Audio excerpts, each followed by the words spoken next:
دا هلمند کې د وزیر محمد اکبر خان علي لیسې د 1512 ټولګي فارغ زده کوونکو پر غټ غونډه ده.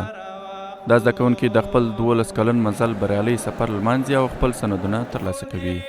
د پروګرام دوه استادانو پر یادو زده کوونکو غږ وکړ چې خپل علم پر دې ځای پرې نږدې بلکې اوس خپلو لوړو زده کړو ته ملا وتړي او پوره چمتووالی ونیسي. اوس تاسې اصلي هدف شروع کیږي.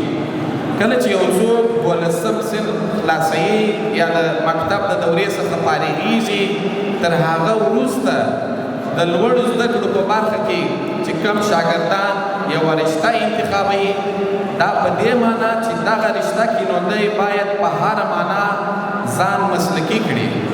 د راتلونکو فرصتونو لپاره د ښې استفادې د مهارتونو زده کولو یو سفر. تاسو چې په مخ کې کوم سفر لرئ، هغه سفر واقعاً هم ستاسې آینده، ستاسې راتلونکي او ستاسې مسلک انتخابوي.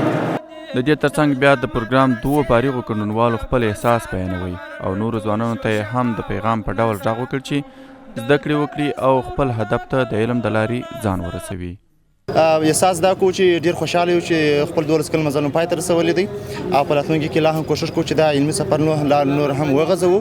او ځوانانو ته مو دا پیغام دی چې ځوانان باید له سپورټ سره ملاتړ وشي چې دوی خپل د علمي سفر نور لا هم وغځوي او د خپل سفر پای ته ورسي. 12 کلن ځوانانو ته پیغام دا دی چې په دغه 12 کلنه دوره باندې دی باید بسنه ونه کړي، په زده کړو باندې باید نور علمي زده کړې هم ترسره کړي تر څو د هیواد لپاره یو راتلونکی جوړ شي.